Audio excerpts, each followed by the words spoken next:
बिस्मिल्लाहिर्रहमानिर्रहीम। अस्सलाम वालेकुम स्टूडेंट्स, इस उम्मीद के साथ कि आप सब खैरियत से होंगे। आज का हमारा लेक्चर नंबर 5 है। चैप्टर नंबर 7 है ऑसिलेशन का।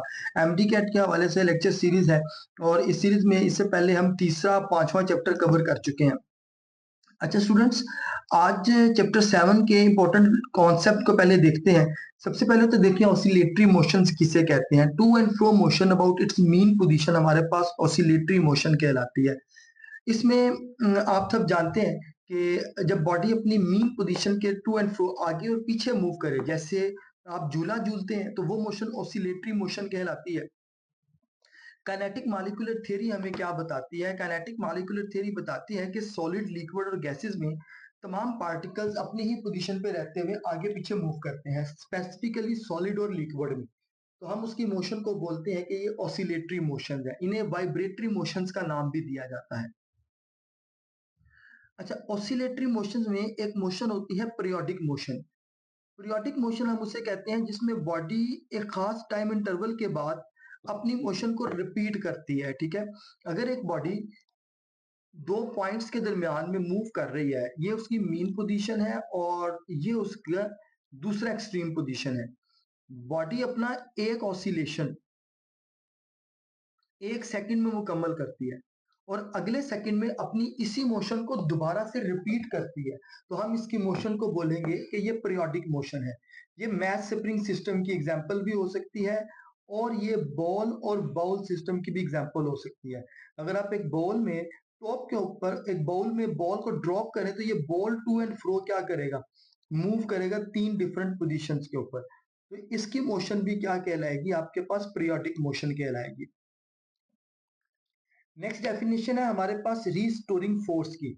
मैथ स्प्रिंग सिस्टम में हम रीस्टोरिंग फोर्स को इस्तेमाल करते हैं। वो फोर्स जो बॉडी को उसकी मीन पोजीशन पर लाने के लिए इस्तेमाल होती है उसे हम बोलते हैं रीस्टोरिंग फोर्स। रीस्टोरिंग फोर्स का फॉर्मूला लिखा जाता है F is equal to minus K of x.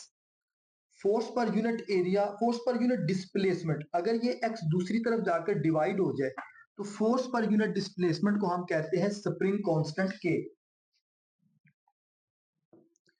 के यहां पर मैथ स्प्रिंग सिस्टम में वैल्यू ऑफ स्प्रिंग है। अगर के की वैल्यू लार्ज हो रिजिड स्प्रिंग के लिए, यानी हार्ड स्प्रिंग के लिए, जो स्प्रिंग बड़े स्प्रिंग होते हैं जिनकी स्ट्रेंथ ज्यादा होती है, उसमें के की वैल्यू लार्ज होती है। स्लिंकी स्प्रिंग में के की वैल्यू स्मॉल होती है, यानी छोटे स्प्रिंग्स के लिए। लाइट वेट स्प्रिंग के लिए के की वैल्यू स्मॉल होगी। हुक्स लॉ क्या है? With in the elastic limit जितनी फोर्स स्प्रिंग पे अप्लाई करेंगे वो उसमें उतना डिस्प्लेसमेंट प्रोड्यूस करेगी और एक खास लिमिट तक वो डिस्प्लेसमेंट प्रोड्यूस करेगी। उसके बाद स्प्रिंग अपनी शेप खत्म करके डी शेप हो जाएगा। तो हम इसको कहते हैं, ये हमारे पास क्या है? हुक्स लॉ है। अब इन सारे फैक्टर्स को इंक्लूड करके अगर किसी ऑसिलेटरी मोशन को स्टडी किया जाए कि उस पर कितनी फोर्स लगी, कितनी फोर्स लगने से उस पर डिस्प्लेसमेंट कितना कवर हुआ, बॉडी ने कितने टाइम पर अपनी ऑसिलेशन को मुकम्मल किया, उसका स्प्रिंग कांस्टेंट क्या था, तो ये सारे फैक्टर्स जो से है वो सिंपल हार्मोनिक मोशन में आएंगे। तो सिंपल हार्मोनिक मोशन जिसमें acceleration is directly proportional to its displacement. ठीक है, एक्सेलरेशन किसके डायरेक्टली रिलेटेड होगी? डिस्प्लेसमेंट के। डिस्प्लेसमेंट बढ़ेगा तो बॉडी ज्यादा दूर तक ट्रेवल करेगी और उसमें एनर्जी स्टोर्ड भी ज्यादा होगी।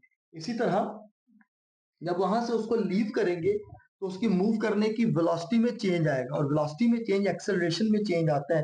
फार्मूला जिसके लिए इस्तेमाल होता है basically a is equal to minus omega square x. Omega constant है तो रिलेशन बनेगा a directly related to displacement x के। वाइब्रेशन क्या है? One complete round trip of a body is called vibration. Time required to complete vibration is called time period. Number of vibration per unit second is called frequency. ये कुछ basic definitions है, ये आप लोगों ने यहाँ पर रिवाइज करनी है। फ्रीक्वेंसी के अंदर एक एमसीक्यूज बनता है कि फ्रीक्वेंसी और टाइम पीरियड का प्रोडक्ट क्या होगा। तो फ्रीक्वेंसी और टाइम पीरियड का प्रोडक्ट आपके पास 1 के इक्वल आता है हमेशा। फ्रीक्वेंसी का यूनिट 1/t के लिहाज से पर सेकेंड हर्ट्स के इक्वल होता है। एंगुलर फ्रीक्वेंसी किसे कहते हैं? 2π/t या 2π/f। अगर कोई body simple harmonic motion execute कर रही है तो उसकी एंगुलर फ्रीक्वेंसी जो है वो 2π/t या 2π/f से निकाली जा सकती है। अच्छा, ये आपके पास है सारी ऑसिलेटरी मोशंस की पहली बेसिक्स डेफिनेशन सारी जो आप लोगों ने रिवाइज करनी है, और इनसे रिलेटेड कॉन्सेप्ट्स आपसे पूछे जा सकते हैं एमसीक्यूज में, और इनसे रिलेटेड एमसीक्यूज ज्यादा मुश्किल नहीं होते हैं। अब आप लोगों ने दो सिस्टम पढ़े हुए हैं, मैस स्प्रिंग सिस्टम पढ़ा हुआ है और सिंपल पेंडुलम पढ़ा हुआ है। इस दोनों सिस्टम के अंदर जितने कॉन्सेप्ट हैं वो इस टेबल के अंदर सारे के सारे समा दिए गए हैं। अगर आप ये टेबल तैयार कर लेते हैं तो आपका मैस स्प्रिंग सिस्टम और सिंपल पेंडुलम दोनों ही तैयार हो जाते हैं। मैस स्प्रिंग सिस्टम और सिंपल पेंडुलम की डेरिवेशन यहाँ पर मकसद नहीं है, लेकिन ऐसे कॉन्सेप्ट निकालना मकसद है जो एमडी कैट में एमसीक्यूज के लिए आपके काम आएंगे।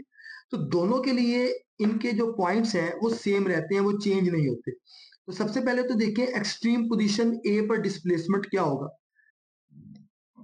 मैक्सिमम डिस्प्लेसमेंट होता है एक्सट्रीम पोजीशन पर। एक्सट्रीम पोजीशन बी पर डिस्प्लेसमेंट क्या होगा? मैक्सिमम डिस्प्लेसमेंट होता है। मैस स्प्रिंग सिस्टम की बात करें या सिंपल पेंडुलम की बात करें, याद रखिएगा एक्सट्रीम पोजीशन पर वेलोसिटीज जीरो होती है। और उसकी रीजन क्या है कि एक्सट्रीम पोजीशन पर हम इंस्टेंटेनियस वेलोसिटी कैलकुलेट करते हैं, यानी जब वो मैक्सिमम पॉसिबल पॉइंट पर पहुंच जाता है और उस पॉइंट पर वो वापस आने लगता है तो बॉडी कुछ सेकंड के भी नैनो सेकंड के लिए वहां पर रुकती है और रुकने के बाद अपनी डायरेक्शन चेंज करती है। ऐसा कभी नहीं हुआ कि बॉडी अपनी यूनिट डायरेक्शन में जाते हुए अपनी डायरेक्शन को रिवर्स करे और वो रुक जाए और वो रुके ना, तो उसकी इंस्टेंट वेलोसिटी जो होती है यहाँ पर जीरो होती है। ये है पॉइंट ऑफ कंट्राडिक्शन है या पॉइंट ऑफ कंफ्यूजन है। बच्चे कहते हैं अगर वेलोसिटी जीरो है तो एक्सेलरेशन भी जीरो होना चाहिए। तो बच्चे याद रखिएगा इसकी पहली रीजन तो ये है कि एक्सेलरेशन डिस्प्लेसमेंट के डायरेक्टली रिलेटेड है। फॉर्मूला आप लोगों ने पढ़ा हुआ है, a is equal to minus omega square x. Extreme position के ऊपर आपका एक्सेलरेशन मैक्सिमम क्योंकि डिस्प्लेसमेंट मैक्सिमम। दूसरी रीजन ये है कि जो वेलोसिटी जीरो है वो इंस्टेंटेनियस वेलोसिटी जीरो है, चेंज इन वेलोसिटी वहां पर जीरो नहीं होगी। तो एक्सेलरेशन की अगर आप डेफिनेशन देखें तो वो कहता है चेंज इन वेलोसिटी पर यूनिट टाइम। तो इसका मतलब ये हुआ कि एक्सेलरेशन जो सा है वो आपका जीरो नहीं हो सकता क्योंकि चेंज इन वेलोसिटी कभी वहां पर जीरो नहीं होगी। जाहिर है वहां पर बॉडी मूव कर रही है, और जब बॉडी वहां पर मूव कर रही है तो उसकी कुछ ना कुछ फाइनल और इनिशियल वेलोसिटी कैलकुलेट होगी और उसका चेंज इन वेलोसिटी कोई फैक्टर आएगा। तो इंस्टेंट वेलोसिटी आपकी जीरो होती है but change in velocity zero नहीं होती। इसी तरह सेकंड एक्सट्रीम पोजीशन पर भी आपकी चेंज इन वेलोसिटी जो सी है वो कैलकुलेट होती है और एक्सेलरेशन जो सा है वो मैक्सिमम आता है। काइनेटिक एनर्जी जीरो होती है एक्सट्रीम पोजीशन पर दोनों केसेस के अंदर, क्योंकि दोनों केसेस में एक्सट्रीम पोजीशन पर इंस्टेंट वेलोसिटी जीरो होती है और काइनेटिक एनर्जी की वेलोसिटी भी जीरो पुट करने से फार्मूले में टोटल काइनेटिक एनर्जी जीरो होती है। पोटेंशियल एनर्जी एक्सट्रीम पोजीशन पर मैक्सिमम, और रीजन क्या है कि डिस्प्लेसमेंट मैक्सिमम होता है। अब आ जाए मीन पोजीशन पर, सेंटर पॉइंट पे मीन पोजीशन पर डिस्प्लेसमेंट जीरो लेकिन वेलोसिटी मैक्सिमम। रीजन क्या है? फ्रिक्शन लेस सरफेस आप इमेजिन करते हैं, तो जब आप फ्रिक्शन लेस सरफेस इमेजिन करते हैं तो बॉडी इनर्शिया की वजह से अपने पॉइंट ओ पर रुक नहीं पाती और वो दूसरी तरफ ट्रेवल कर जाती है। इसी तरह सिंपल पेंडुलम में आप एयर फ्रिक्शन को निग्लेक्ट करते हैं और ट्रेवल करते हैं और ये देखते हैं कि बॉडी टॉप से नीचे जमीन की तरफ आ रही है। तो ये वाला सेंटर पॉइंट ग्रेविटी के करीब होने की वजह से यहाँ पर जो ग्रेविटेशनल फोर्स है वो ज्यादा होती है और इस बॉडी की वेलोसिटी भी यहाँ पर क्या होगी? मैक्सिमम होगी। यहां से एक पॉइंट आप नोट करेंगे कि मैस स्प्रिंग सिस्टम में आपके पास एनर्जी इलास्टिक एनर्जी होती है और सिंपल पेंडुलम में आपकी एनर्जी जो है वो ग्रेविटेशनल एनर्जी होती है। यहाँ पर elastic spring energy restoring force का काम करती है और सिंपल पेंडुलम में ग्रेविटेशनल एनर्जी जो है वो रिस्टोर फोर्स का काम करती है। यहाँ ये रीजन मेंशन है टेबल में, acceleration zero, no displacement covers, कोई डिस्प्लेसमेंट मीन पोजीशन पे कवर नहीं हो रहा होता, और ये इंस्टेंटेनियस डिस्प्लेसमेंट है। काइनेटिक एनर्जी मैक्सिमम क्योंकि वेलोसिटी मैक्सिमम, और पोटेंशियल एनर्जी मीन पोजीशन पर जीरो। तो ये फार्मूलाज और ये बेसिक कॉन्सेप्ट है। तो ये टेबल आप लोगों के लिए एक गिफ्ट है, इस टेबल को तैयार कर लीजिएगा। ये टेबल जो सा है वो आपके बहुत काम आने वाला है। अब आगे चलते हैं सिंपल हार्मोनिक मोशन और यूनिफॉर्म सर्कुलर मोशन पे। ये बहुत इंपॉर्टेंट टॉपिक है एमडी कैट के लिए भी और आपके एफएससी के क्वेश्चंस के लिए भी। यहां पर हम इस टॉपिक को एमडी कैट के लिए कवर करेंगे। तो एमडी कैट पे कवर करने के लिए जितने मेजर कॉन्सेप्ट्स हैं वो सारे के सारे इस टेबल में मैंने ड्रॉ करके रख दिए, ठीक है। अब इस टेबल को आप लोगों ने अंडरस्टैंड करना है, इस टेबल से कैसे फायदा उठाना है, इस टेबल को यूटिलाइज कैसे करना है, ये सारी बातें अभी थोड़ी देर में मैं आपको बताने वाला हूं। देखिए, अगर कॉन्सेप्ट को पहले अंडरस्टैंड कर लें। कहता है एक बॉडी मैस स्प्रिंग सिस्टम के साथ टू एंड फ्रो मूव करती है।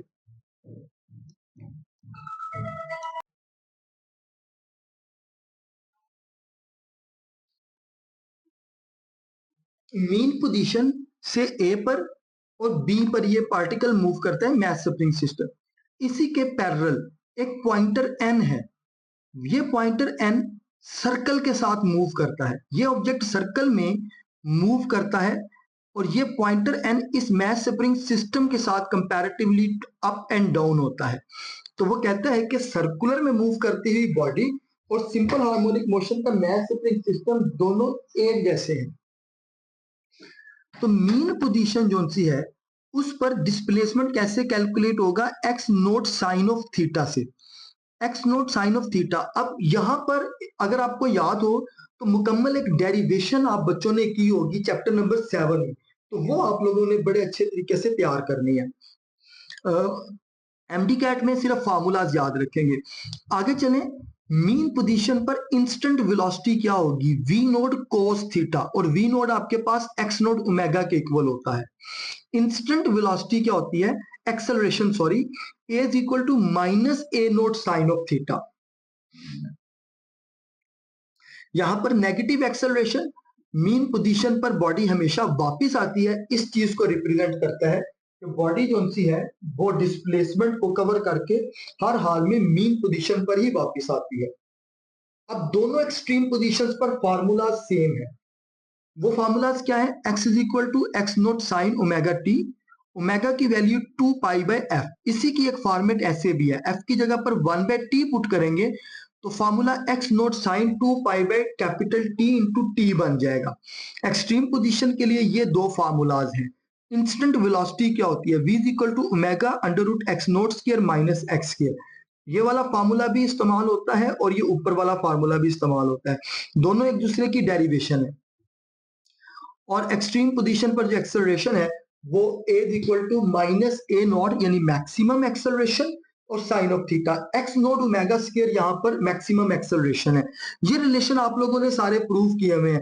v is equal to r omega का हमने बेसिकली रिलेशन बच्चों पढ़ रखा हुआ है। तो आर जो सा है वो डिस्टेंस ट्रेवल्ड है। यहां पर हमारी सूरत में एम्पलीट्यूड है तो एक्स नोड ओमेगा आ जाएगा और रिलेशन बनेगा maximum v naught is equal to x naught omega. इसी तरह एक्सेलरेशन में आपने पढ़ रखा है a is equal to minus r alpha, तो ये एक्सेल a is equal to minus omega square x, ये उस वाले फार्मूले से ड्राइव हुआ हुआ है। अब देखिए स्टूडेंट, इनमें एमसीक्यूज कैसे बनते हैं।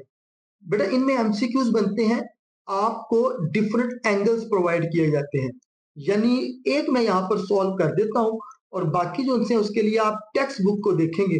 टेक्स्ट बुक पर ये सारी कहानी लिखी हुई है। Theta is equal to 90 degree पर पॉइंटर का डिस्प्लेसमेंट क्या होगा, सिंपल हार्मोनिक मोशन पे वैल्यूज क्या होंगी और सर्कुलर मोशन में वैल्यूज क्या होंगी।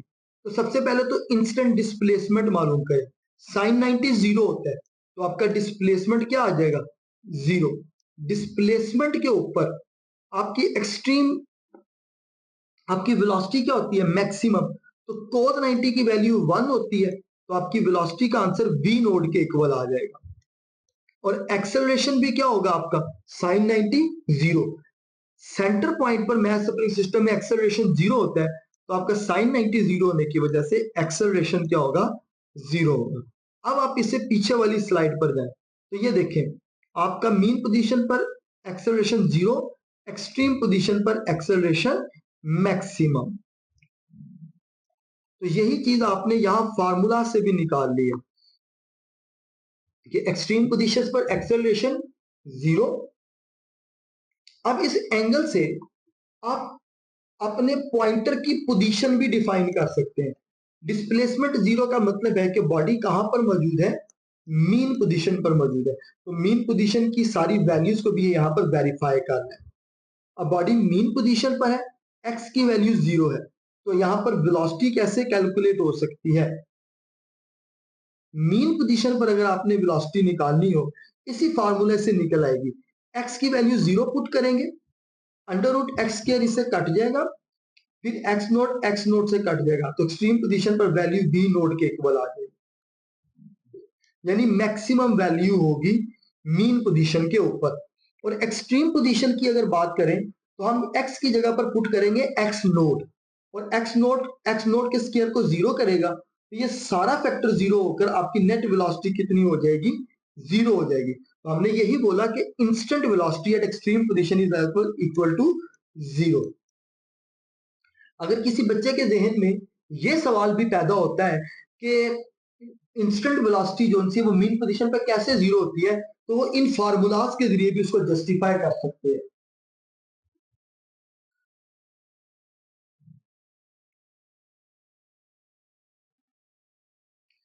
ये वो सारे आंसर्स लिखे हुए हैं जो मैंने आपको बताया।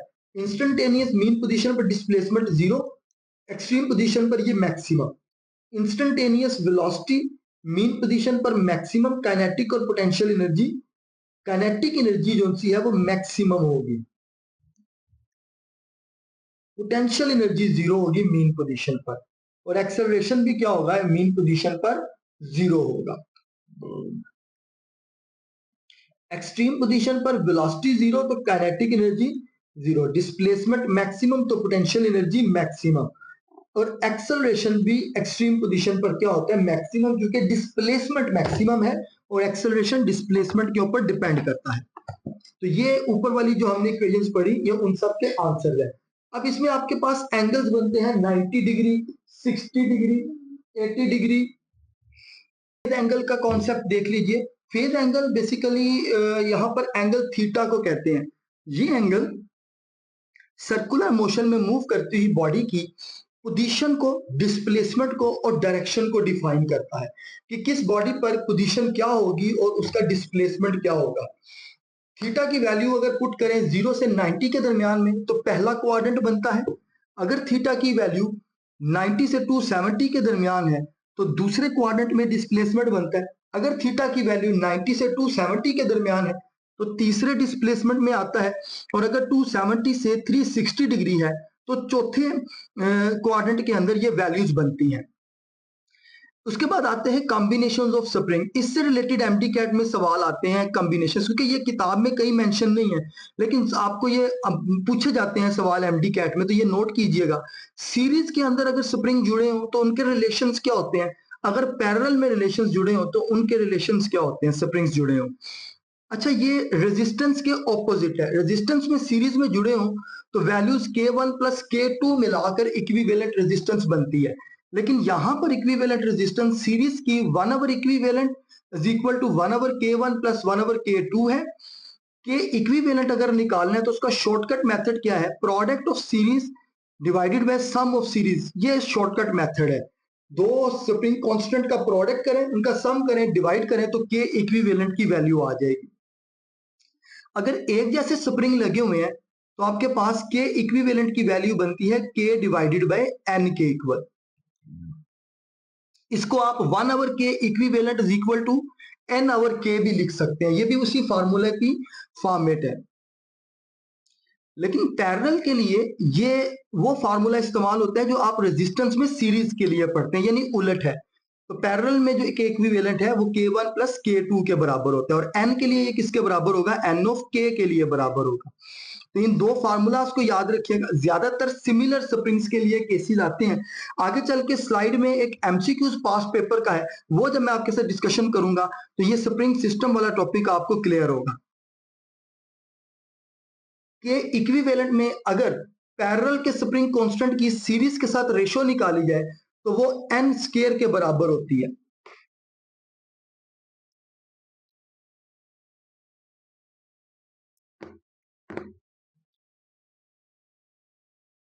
अब ये कुछ फार्मूलाज हैं mass spring system, horizontal mass spring system के, सिंपल पेंडुलम के। इन फार्मूलाज को गो थ्रू करते हैं और इनसे रिलेटेड एमसीक्यूज को स्टडी करते हैं।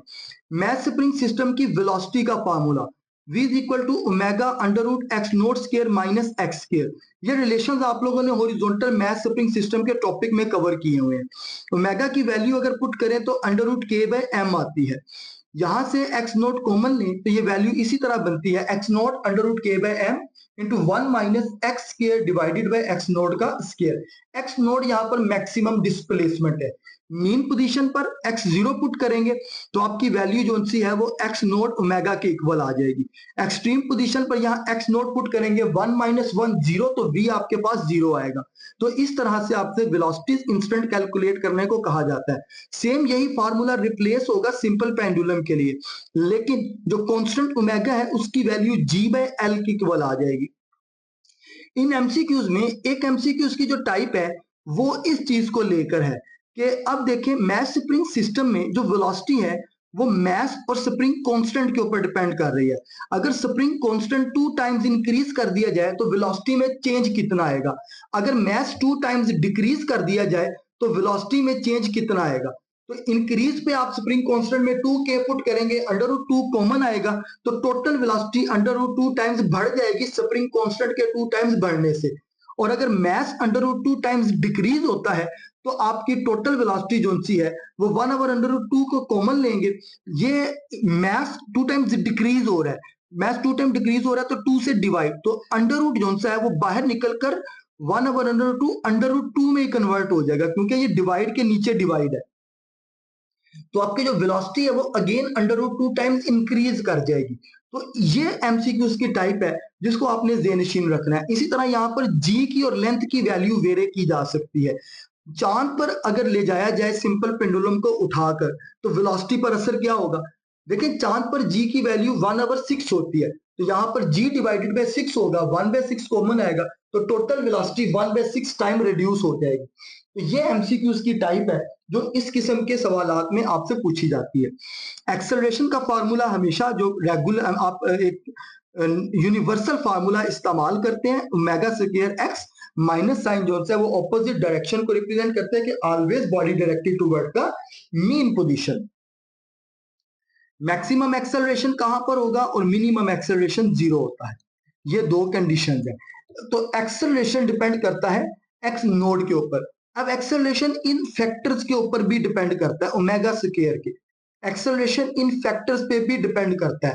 इन फैक्टर्स को भी चेंज करके आपसे एक्सेलरेशन पूछा जा सकता है। जैसे मैंने ऊपर एमसीक्यूज पूछा कि अगर स्प्रिंग कांस्टेंट 2 टाइम्स बढ़ा दिया जाए तो एक्सेलरेशन में क्या चेंज आएगा, तो ये सवाल यहां भी बनता है। तो 2k आप वैल्यू पुट करेंगे, 2 कॉमन आएगा, अंदर फिर फार्मूला चेंज आएगा तो एक्सेलरेशन भी 2 टाइम्स इंक्रीज कर जाएगा और वेलोसिटी कितने टाइम इंक्रीज करेगी, अंडर रूट 2 टाइम्स। फिर इसी से रिलेटेड स्टूडेंट एमसीक्यूज की तीसरी टाइप वो क्या है, वेलोसिटी टू एक्सेलरेशन की रेशियो निकाल के बताएं। स्प्रिंग कांस्टेंट 2 टाइम्स बढ़ गया, एक्सेलरेशन 2 टाइम्स बढ़ेगा, वेलोसिटी अंडर रूट 2 टाइम्स बढ़ेगी, तो रेशियो का आंसर क्या आएगा, अंडर रूट 2 डिवाइडेड बाय 2। ये पावर 1 है, ऊपर पावर 1/2 है तो 2 की पावर 1/2 माइनस 1, तो 2 पावर माइनस 1/2 आंसर आएगा 1 ओवर अंडर रूट 2। तो ये वेलोसिटी टू एक्सेलरेशन रेशियो है। तो ये भी एमसीक्यूज की टाइप है जो मैथ स्प्रिंग सिस्टम में आपसे पूछी जा सकती है। रिस्टोरिंग फोर्स का फार्मूला kx, सिंपल पेंडुलम में restoring force mg sin theta, effective component sin theta होता है, cos थीटा का कंपोनेंट बैलेंस होता है। Angular frequency omega k by m से निकलती है मैथ स्प्रिंग सिस्टम में, सिंपल पेंडुलम में angular frequency under root g by l से निकलती है। टाइम पीरियड का formula T is equal to 2 pi m by k, T is equal to 2 pi L by g. इनसे related खैर आपने एक शॉर्ट क्वेश्चन भी पढ़ा हुआ है कि अगर मैथ 2 गुना हो जाए या लेंथ 2 गुना हो जाए तो टाइम पीरियड पे क्या है फर्क आएगा। ये पास्ट पेपर का एक क्वेश्चन है और इसी तरह के कुछ एमसीक्यूज आपसे पूछे जाएंगे एमडी कैट में। तो ये फार्मूलाज और इनके अंदर इनकी वैल्यूज को सॉल्व करने का आपको तरीका आना चाहिए। ठीक है जी स्टूडेंट, इस चैप्टर का लास्ट टॉपिक है energy conservation in simple harmonic motion. देखिए टोटल एनर्जी हमेशा कांस्टेंट रहेगी मीन पोजीशन एक्सट्रीम पोजीशन पर। इंस्टेंटेनियस एनर्जी 1/2 पोटेंशियल एनर्जी के एक्स स्क्वायर के इक्वल, मैक्सिमम पोटेंशियल एनर्जी 1/2 के एक्स नोट के स्क्वायर, मिनिमम पोटेंशियल एनर्जी 0 होती है। मैक्सिमम काइनेटिक एनर्जी 1/2 के x naught square, minimum kinetic energy 0। उसका रिलेशन है 1 minus x square over x naught square. कहां पर पोटेंशियल एनर्जी 0 होती है, कहां पर मैक्सिमम, ये सारी वैल्यूज मैं ऊपर math spring system simple pendulum के टेबल के अंदर डिफाइन कर चुका हूं। नेट एनर्जी कांस्टेंट रहती है 1/2 के एक्स नोट स्क्वायर के इक्वल रहती है। अब आ जाते हैं इस लेक्चर के एमसीक्यूज वाले क्वेश्चन की तरफ। पहला एमसीक्यू शॉर्ट क्वेश्चन है, distance covered during one vibration of oscillating body in terms of amplitude is 4a। Distance covered in 1.5 vibration in a body oscillating with an amplitude of a, तो half vibration में कितना होगा 6a आ जाएगा। ठीक है, इसी तरह distance covered by a body in 10 vibrations, तो एक वाइब्रेशन में 4 है तो टोटल वाइब्रेशन में 40 होगा। तो ये एमसीक्यूज की वेरिएशन है जो आप लोगों को तैयार होनी चाहिए। आगे चलें, ratio of linear frequency and angular frequency क्या होगी। तो देखिए ये कैलकुलेट देखिएगा, लीनियर फ्रीक्वेंसी m होती है, एंगुलर फ्रीक्वेंसी 2 पाई f है, तो आंसर आपके पास आ जाएगा 1/2 पाई। अच्छा एमसीक्यूज है ये।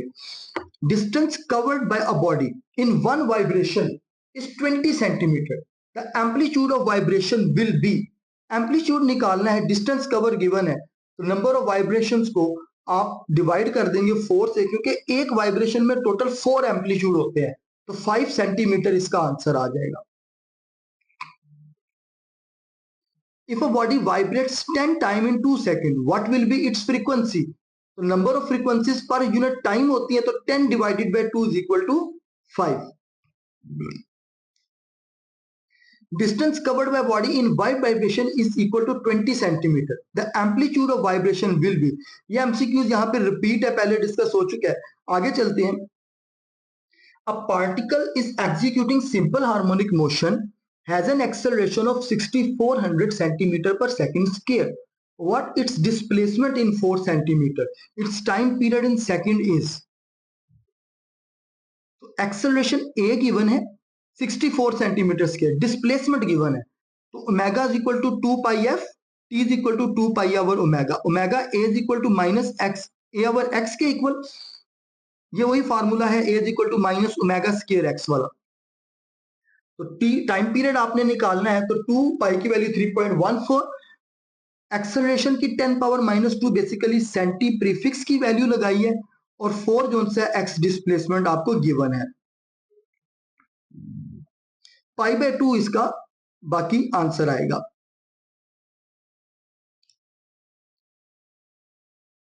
यहां पर इसको भी मीटर में आप कन्वर्ट करेंगे 0.04 मीटर आएगा, क्योंकि दोनों यूनिट मीटर में कन्वर्ट है, नहीं तो दोनों वैल्यूज को 64 डिवाइडेड बाय 4 करें फिर ये 10 पावर माइनस 2 खत्म कर दे, या तो यूनिट सेंटीमीटर में करें या मीटर में करें। यहाँ ये बात सीख लें कि जब कैलकुलेशंस करनी है तो यूनिट आपके सिमिलर होने चाहिए। तो यहाँ पर ऊपर वाला तो मीटर में कन्वर्ट था लेकिन नीचे वाला नहीं, तो या तो नीचे वाले को मीटर में कन्वर्ट करें या ऊपर वाले को फिर मीटर में कन्वर्ट ही ना करें, आंसर सेंटीमीटर में ही रहने दें, बेस्ट चीज यही है। ये वो एमसीक्यूज है जो मैंने मैथ स्प्रिंग सिस्टम के वक्त आपको बताया था। कहता है इफ अ स्प्रिंग, ये पास्ट पेपर का एमसीक्यूज है एमडी कैट का, याद रखिएगा। If a spring of spring constant k is cut into 3 equal parts and these parts are joined in parallel, then spring constant of this combination will be, कहते हैं 3 spring है जो कि किस में लगे, 3 इक्वल पार्ट्स में पैरेलल के अंदर लगे हुए हैं। तो पैरेलल के अंदर इनकी इक्विवेलेंस क्या होगी, K1 plus K2 plus K3, दोनों सिमिलर हैं तो टोटल आ जाएगा N के, 3 स्प्रिंग है तो ईच स्प्रिंग जो सा है वो 1K के इक्वल है, तो टोटल आपके पास क्या आ जाएगा, 3K आंसर आ जाएगा। ये इक्विवेलेंट स्प्रिंग की वैल्यू आ जाती है आपके पास। अब वो कहता है कि जो स्प्रिंग कांस्टेंट का नया स्प्रिंग बनेगा 3K का, उसके मजीद पैरेलल कॉम्बिनेशन बनाए क्या होंगे। तो 3K plus 3K plus 3K, उसी को 3 दफा ऐड कर देंगे तो आंसर आपके पास आएगा 9K।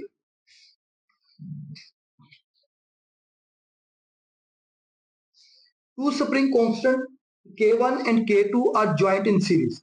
Their resultant spring constant is K1 plus K2 divided by 2K equal आएगा। दो स्प्रिंग कांस्टेंट सीरीज में डिवाइड होते हैं, तो बेसिकली क्या है, 1/K1 प्लस 1/K2, तो एलसीएम लेंगे तो K1 K2 divided by K1 plus K2, आपके पास इसका आंसर आ जाएगा सी वाला।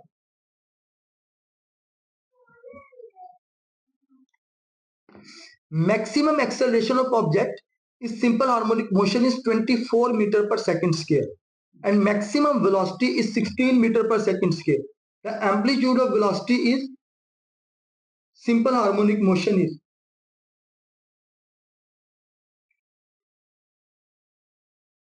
तो आपके पास क्या है, acceleration minus omega square x है, एक्स आपके पास आ जाएगा a over omega square, acceleration 24 omega square 16 का स्क्वायर, तो डिस्प्लेसमेंट आपके पास आएगा 3 डिवाइडेड बाय 32 मीटर के इक्वल।